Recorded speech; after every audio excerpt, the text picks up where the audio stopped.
जय हिंद एवरीवन। इस वीडियो में हम आपको बताएंगे ज़मीन में फर्जीवाड़ा कैसे होता है और किस तरीके से जो है ज़मीन का फर्जीवाड़ा किया जाता है। प्रायः देखा जाता है कि एक ही ज़मीन के कई खरीदार होते हैं और कई मालिक बन फिरते हैं।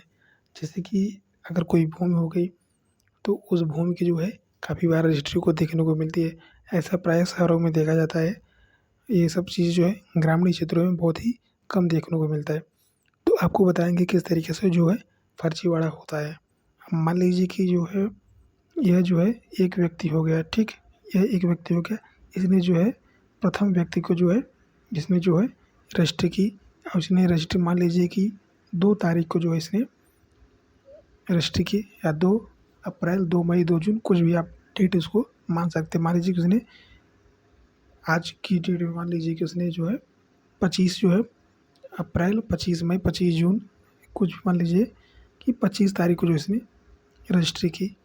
अब जो है 25 तारीख को इसने रजिस्ट्री इस व्यक्ति को जो है प्रथम व्यक्ति को कर दिया।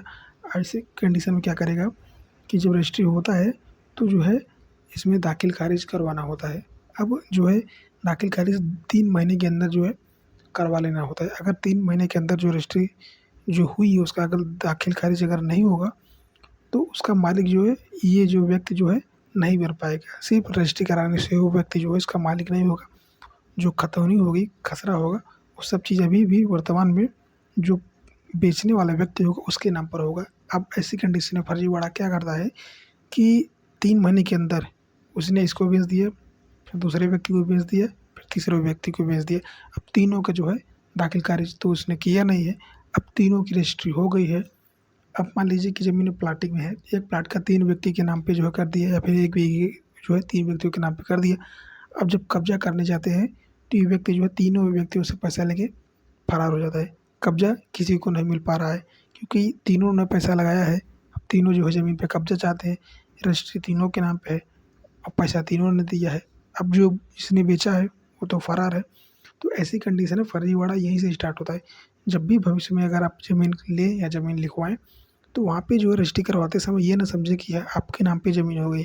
ज़मीन लेने पर उसकी पूरी एनओसी, पूरा उसका बायोडाटा, ज़मीन किस प्रकार की है, खेती लायक है, औद्योगिक क्षेत्र के लिए है या फिर रहने के लिए है, किस तरीके से भूमि की प्रकृति है, उसको जानना अति आवश्यक है। आप उसकी जानकारी रखिए और साथ ही उसमें अनापत्ति कोई तो नहीं है, या फिर ज़मीन पहले से बेची गई, या फिर उसमें कितने खाताधारक हैं, वो सब चीज़ आपको बेहतर तरीके से जान लेनी है। ये सब जानने के बाद जब रजिस्ट्री करवाएँ, रजिस्ट्री करवाने के बाद जो है दाखिल खारिज अवश्य करवा लें। अगर आप नहीं करवाते तो बाद में जो है आपको बहुत ही मुश्किलों का सामना करना पड़ सकता है। आप कोर्ट के चक्कर काटते रहेंगे, आपका पैसा, धन, समय तीनों बर्बाद होगा।